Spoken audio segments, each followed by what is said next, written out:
The Alzheimer's Association is the brains behind saving yours. As the third largest funder in the world of Alzheimer's disease research and the largest volunteer organization dedicated to Alzheimer's disease, KAAM and the Alzheimer's Association team up to bring you Attacking Alzheimer's with the Alzheimer's Association, a weekly 28-minute show featuring great minds to shed some light on this devastating disease that affects so many. And now, here's your host, Julie DeHarty.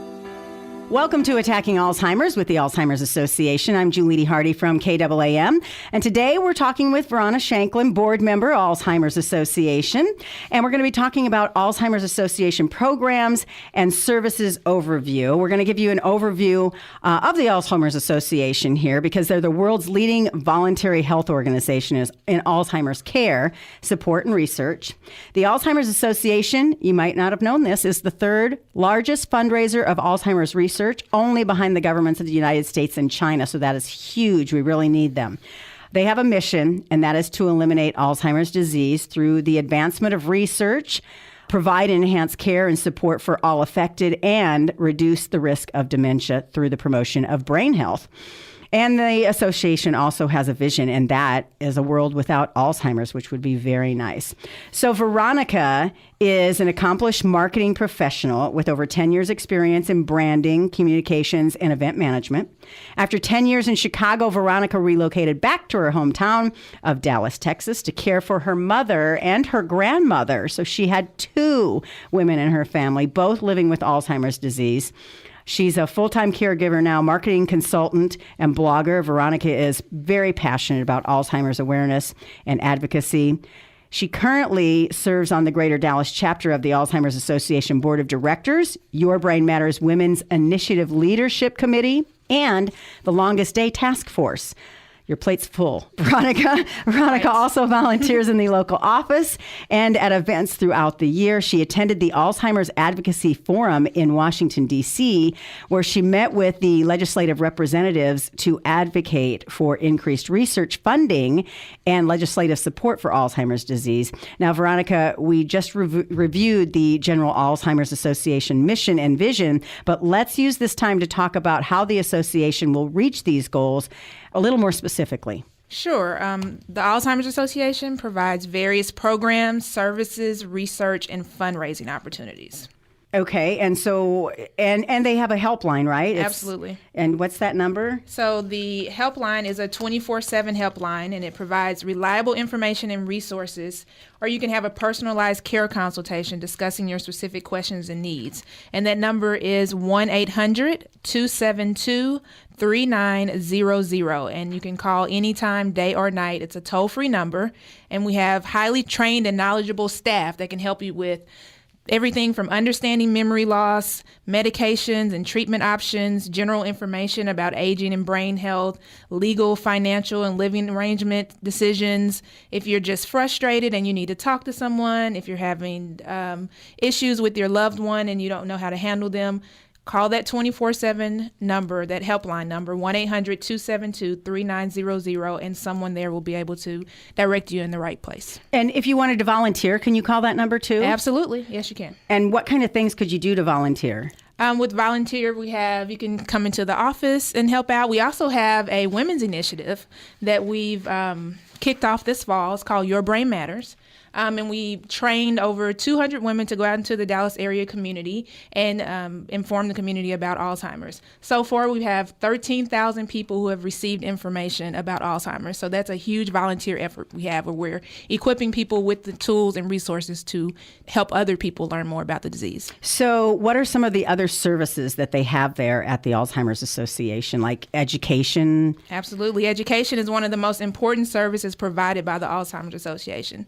Classes are held throughout the Greater Dallas chapter, 34 county area, specializing in Alzheimer's and dementia education. There's classes for those with an Alzheimer's diagnosis, both professional and family caregivers, and the general public. And, we've talked before on these shows about knowing the 10 warning signs. So can you talk about this a little bit? Sure. The Knowing the 10 Warning Signs class is one of our most important and popular classes. It's important to be able to identify the difference between normal aging and when someone should take things more serious and follow up with a physician. So this is important that we are using this class as a part of our women's initiative, the Your Brain Matters that I talked about. So something that those women who are being equipped with the tools and resources is the 10 warning signs and being able to share that with others so they know when to go see a doctor. Well, can you tell me a little bit about what the difference is between normal aging and someone that should take it a little more seriously? Can you give me an example? So normal aging is, we do this all the time. I'm 36. I walk into a room. Maybe I forget where something is. Where's my keys? Right. Where's my keys? Where's my cell phone? Those are things that happen. But when those things start to affect daily life and your daily activities, that's when you need to start to be concerned. So when you can't function, you can't get to work, you're not, it's really having an effect on your life, that's when you need to start talking to someone and seeing if it's something else. So there's basic memory loss, and then there's dementia and Alzheimer's. So if you want more information about Alzheimer's disease, you can learn about Alzheimer's. Is there a process? So that's $1 million question, and we get this question all the time. What is the difference between Alzheimer's and dementia? Oh, yeah. So dementia is more of an umbrella term, and Alzheimer's falls under dementia. Alzheimer's is a type of dementia. There are several types of dementia. Alzheimer's, there's vascular dementia, there's Lewy body dementia, and they all affect different parts of your brain. So one of our classes is the basics, memory loss, dementia, and Alzheimer's. And that's where you can get a good overview of information about the disease and the process and the differences between those diseases. That's a great class that you can take through the association. So these are all types of classes here, like the basic memory loss. These are different classes that they offer. Mm-hmm. And what are some of the other classes that they can take? Another class that we have is Changing Years, and that's for those who are diagnosed with younger onset or in the early stages of Alzheimer's. And that's a great overview for when you're just starting down this road and you're just starting this journey.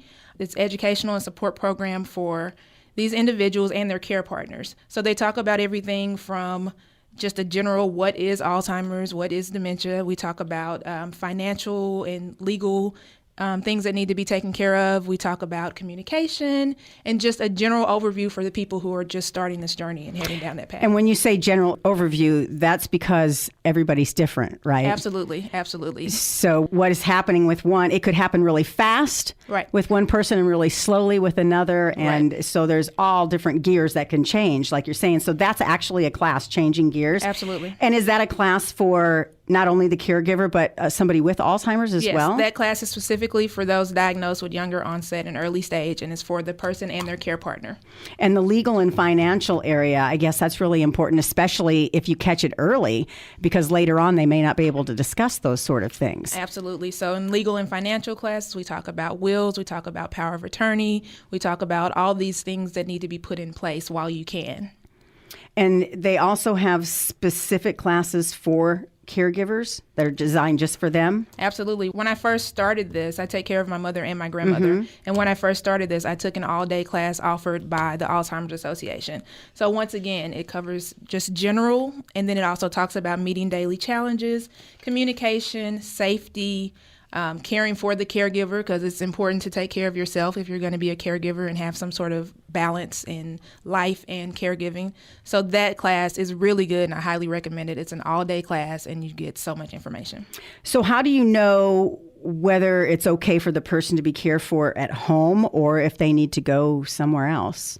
That is a decision kind of on a case-by-case basis. You know, you at some point, of course, when safety starts to be an issue, you need to look at that. We want to make sure that the caregiver is safe. You want to make sure that your loved one is safe. So that's something to look into. And also when you visit facilities, there's social workers there. They can give you information. My grandmother actually, she had a fall at home. Mm-hmm. She ended up going into the hospital. And so from the hospital, we spoke with the social worker, and they recommended that she go to rehab from there. So there's professionals, and also the Alzheimer's Association. So there are lots of resources out there that you can call and you can talk to try to figure out. But it starts with you and knowing what you can handle and being realistic about what you can handle and what is best for your loved one. Well, if you take care of both your mother and your grandmother, how do you get relief? How do you how do you get a break? You know what? I think I say this all the time in case-by-case basis, but I'm a person, before I came into this, I had a pretty active life. And I know that if I did not find some way to maintain some level of activity, I would be no good to them. So I have sitters in place. I have resources that I found through the Alzheimer's Association, Senior Source. They have a senior companion program that I was able to be a part of, so that I have a companion that comes in 3 times a week to sit with my grandmother, so my mother and I can both go out. So it's really a matter of finding those resources and taking advantage of them, and then also just balance and knowing that in order for you to take care of your loved one, you have to offer your best self. And to get all of this stuff, you can call the Alzheimer's Association at any time, and their number is 1-800... 1-800-272-3900. Thank you. I had it written down somewhere. So is this Living with Alzheimer's another course? Living with Alzheimer's is another course. It's a series that covers the challenges related to a diagnosis of Alzheimer's disease, from the very first conversation with your doctor through all of the stages and how to plan for the final planning needs. So what if your person doesn't want to go to the doctor? They don't want to know if they have Alzheimer's, or they don't want to believe? That is an absolute challenge and something that we deal with as caregivers, all the time. Sometimes you just have to keep at it until you can, talk them into the importance of going. Sometimes you have to make them understand how much. I'm a big proponent of early diagnosis. Mm-hmm. And because my mother has an early diagnosis, I'm able to be on the offense and not the defense. I'm able to put things in place that, keep us safe, and make life much easier. So that early diagnosis and knowing from the beginning, even though it's a scary situation, it actually, in the end, will make your life better. My mother has, at this point, a lot of short-term memory issues. And I know that if I didn't know that she had a diagnosis, I would be so much more frustrated and so much more of, why do you keep asking me the same question all the time? Right. But because I know that she has an issue, she has an illness, I'm much more patient. How did you begin to know that she needed to go to the doctor? She had a problem. So this story starts, I was living in Chicago. As I said, I lived in Chicago for 10 years, and I was coming home. And as I would come home on trips, number one, she was having a lot of trouble at work, which even to this day, I don't think that she realizes that the problems that she had at work were related to this diagnosis, because she didn't have a diagnosis at the time, of course. But she was having a lot of problems at work. She was taking care of my grandmother, who was having her, own issues with Alzheimer's. And they were losing weight. They weren't eating right. And it was just her and my grandmother at home. So just noticing things, bills financially, coming in and, looking at things that hadn't been paid, or just issues with paperwork and business affairs around the house. And so the more that these things started to add up, the more I was like, okay, I think, there might be a problem. So actually, my grandmother and my mother received their diagnosis within a year or so of each other. Oh, so you didn't know your grandmother had Alzheimer's that whole time either, and your mom was just trying to take care and deal with it. Right. And the other thing is, even once my mom took my grandmother to the doctor, she knew nothing about Alzheimer's. So, they have this diagnosis, but when you go to a doctor, they're like, "We'll come back and see us in 3 months. Here's some medicine. Right. Good luck." So once I got involved, I started researching. I started finding resources. I started checking meds to see, if we had the right thing and all those sorts of things. So. And you said you were very active and you had a full-time job and you did all these blogs. And so why should an employer care? I mean, do you need to go tell your employer what's going on in your life? So one of the classes that we have is Why Should Employers Care? And it's a class that we go out to businesses and present. And it's a resource for business owners and executives and human resource departments detailing how to support their employees impacted by Alzheimer's disease and other dementia. So this is a growing issue. And as many as 20% of people change their working status due to caregiving challenges. And I'm one of those people. So as more and more people are diagnosed with Alzheimer's, more and more employees will be affected and employers will have to deal with this. So right now, I mean, we have maternity leave, we have, we deal with other issues like children and personal health issues. Right. At some point, we're going to have to address caregiving and dealing with employees who have caregiving issues. Right, because this is getting huge. Because back in the day, I've talked to people who said, well, they just put them in a home or they locked them up because they thought they were crazy. But these days, we're realizing that more and more people have dementia or Alzheimer's, and there are treatments for it and things that you can do, especially if it's in the early stages. Now, I know there's been legislation discussing the need to standardize training for professionals who work with those who have dementia. So that's what you're talking about. Does the association have anything for professional caregivers? We do have a professional caregiver class, and it provides training and skills to care for persons with Alzheimer's. It covers dementia, activities of daily living, communication strategies, and managing difficult behaviors. And you can always get help and any information on any of this if you just want to call the helpline at 1-800-272-3900, or there is a website that's alz.org/Greater Dallas, and they're there 24/7. And even Veronica said they're there through the holidays. So if you need anything during the holidays, because that could be very frustrating. Do you have any problems like that during the holidays with your mom and your grandmother? Do they get agitated? Do they get upset? Or is it hard for you? How do you deal with that? It's interesting. My grandmother, so last holiday season, taking my grandmother out to other family members' houses, she would be ready to go. We go, we eat, and then you sit around and you talk or you play games. She's ready to go. So that's a challenge, and, we could talk her into staying a little while longer, but I think it's important to have that in your mind when you go to these events, that you might have to leave early, or you might have to find someone who will sit with your loved one so you can stay. So a lot of it, like I said, is being on the offense and being prepared so that you're not frustrated and you're not mad because grandmother's ready to go. Okay, so Veronica, you have mom and grandmom. So what if grandmom wants to leave and mom wants to stay? Well, fortunately, like I said, my mom is in early stages, so she's a lot more understanding. Oh, that's good. And she's very instrumental in taking care of my grandmother. So at this point, we're able to deal with my grandmother, and we're kind of at a point with my grandmother, she doesn't go out as much anymore. This was kind of in the past. The other challenge you face, though, is not being able to go to family functions and events because you can't get your loved one out of the house for whatever reason. It's because they physically can't get out or they just don't want to cooperate.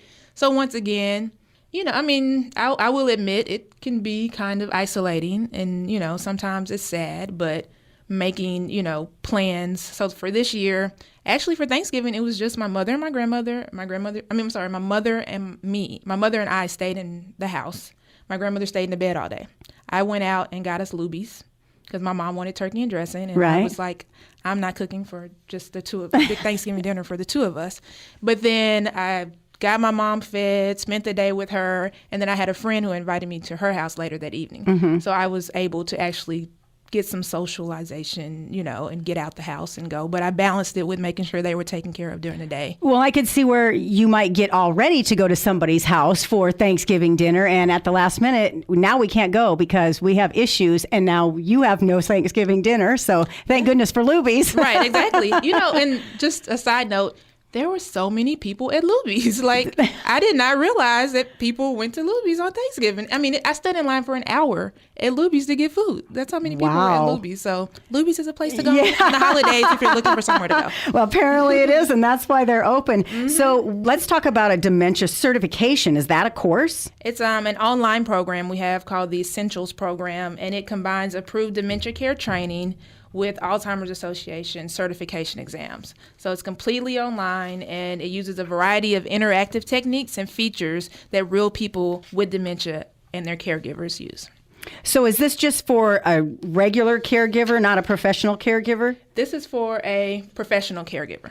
Okay, so they have a certificate that you can get, and then you have a professional caregiver class as well. Mm-hmm. And so they teach you about what kind of things do you learn about there at the professional caregivers class? You learn about activities of daily living, communication strategies, managing difficult behavior. So communication strategies being that there are better ways to communicate with a person with dementia that you normally wouldn't use with a person without dementia. Right, because I know when people have dementia or Alzheimer's, you have to be very creative. Absolutely. And to try, I don't think I could, after what I know about Alzheimer's and dementia now, after doing these shows with everybody, I wouldn't suggest anybody try to face anybody who has Alzheimer's without any kind of training or information from you can't just go because you don't have any idea what's going to happen. But to be honest with you, you kind of figure it out. Even without these classes, you kind of have to figure it out. Something I just mentioned was the activities of daily living. That's something that's covered in these professional caregiving classes. So activities of daily living, including things like getting dressed, bathing, washing your face, brushing your teeth, taking medicine. Those are, as a caregiver, you will hear activities of daily living often because those are things that kind of decline as a person's disease progresses. So the further along they are, they get to a point where, and how does that happen? Does the brain just stop telling them what to do? Right. Yeah, exactly. The brain, and it goes all the way down to not knowing how to eat, not knowing how to walk. The brain is slowly deteriorating. So are there 7 stages of Alzheimer's? They actually divide it now into 3. So there's early, middle, and late. And so I would say my mother is in early stages, my grandmother is in later stages. But every person is so different that you might see some later stage symptoms in a mid-stage person. It's really hard to actually categorize a person as a stage of Alzheimer's because everyone is so different and different symptoms are displayed at different times. Right, and so they can't tell you exactly how long each stage is going to last with each person. It's different with everybody. It could be 5 years, 10 years, 20 years. It just depends on the person. So I know that you have very large special events because I did the Walk to End Alzheimer's. Yay. And they've already set the date. Is it October 1st, 2016 for the Walk to End Alzheimer's. So mark your calendar right now because you can get teams together and it's great. But then you also have Women's Education Campaign, Your Brain Matters. So do you have another conference coming up? Actually, we do. We have lots of conferences and special events. One is a lecture that we do called Mind Share, and we have experts share from a variety of perspectives. So our next caregiver conference is actually in Plano on April 8th, 2016, and you can get more information about that on our website at aoz.org/Greater Dallas. And does the chapter offer programs for people who are diagnosed with the disease? Yes. Anyone can attend the education classes we just talked about, but there are also a variety of socialization programs for people with early stages of dementia who want to stay active. One of those is Memories in the Making. It's an art therapy program for individuals with Alzheimer's or other dementia, and the program allows individuals to use art as a therapeutic medium with no previous art experience necessary. So that's a kind of fun class that we do. We also have a Memory Cafe, which is a socialization program for individuals with Alzheimer's and their care partners to form connections with others who are also living with similar circumstances. So do they have things like events that you go to, say with your mother or your grandmother, that the caregiver can take you to that have other people that have Alzheimer's there? Yeah. So get-togethers? Yeah, absolutely. The Memory Cafe that I just mentioned is one of those. It's a socialization program. I find that those types of things work really well for my mom being in early stages and being around other people in early stages and being able to talk to people and kind of compare stories, for lack of a better way to put it, or just talk about what they're going through. I think it's really important to be able to find someone that they can relate to. Right, and we have to remember that especially when people are in their early stages, because we've talked about stigmas and people think that now they're stupid and they don't know what you're talking about, so they may talk to you instead of talking to them, and they feel left out, and that really can really cause problems because they're still there and they're still a human being and they're still an adult. So is that like a Caregiver's Day Out? Caregiver's Day Out is another program that we have where you can rest easy knowing that your caregiver is, that your loved one is having a fun and quality time with qualified care. So it allows the caregiver to rest, run errands, recuperate, or keep their standard of care at its best. So you're saying that you could take your loved one there and they'll be watched and taken care of by other people so you can have some time off. That's a Caregiver's Day Out. Oh, that's awesome. So what about support groups? I think that support groups are one of the most important services that we offer. I've attended a support group since we started this, and I found it through the Alzheimer's Association. But it just offers a time to process and reconcile your feelings, your experience, and your emotions with other caregivers who understand exactly what you're going through. They're offered all across the region. They meet on a regular basis, and I think it's important to be able to hear other people's stories to know that you're not alone.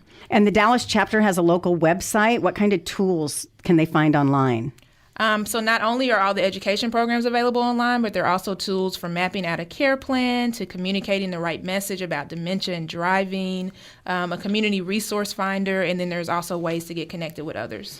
So are these websites for the caregiver and for somebody who has Alzheimer's? Both. They can interact on the website? Yes. So that's great. And you can get really connected. And the Alzheimer's Association is such an excellent resource for anybody that's touched by this disease. It's so amazing, and everything that's available. I know the Alzheimer's Association is also active in advocacy and research. Veronica, will you come back and maybe share some of the information on our next show about that? Definitely. I would love to. All right. So remember that the helpline for the Alzheimer's Association is always open if you need help or guidance of any kind. 1-800-272-3900. Mark your calendars for the next Caregivers Conference, which is April 8th in Plano. And then get your teams ready for the Walk to End Alzheimer's, because it was a lot of fun. I did it this year. We had a blast. There were thousands of people there, and they raised a lot of money, but we need more for all the research. And that's going to be October 1st, 2006. Or 2006. That was like 10 years ago. 2016, October 1st. So thank you for joining us today. I'm Julie DeHarty on 770 KAAM. This has been Attacking Alzheimer's with the Alzheimer's Association. Thank you for listening, and please join us again next week at the same time for another deep dive topic surrounding the journey with Alzheimer's disease.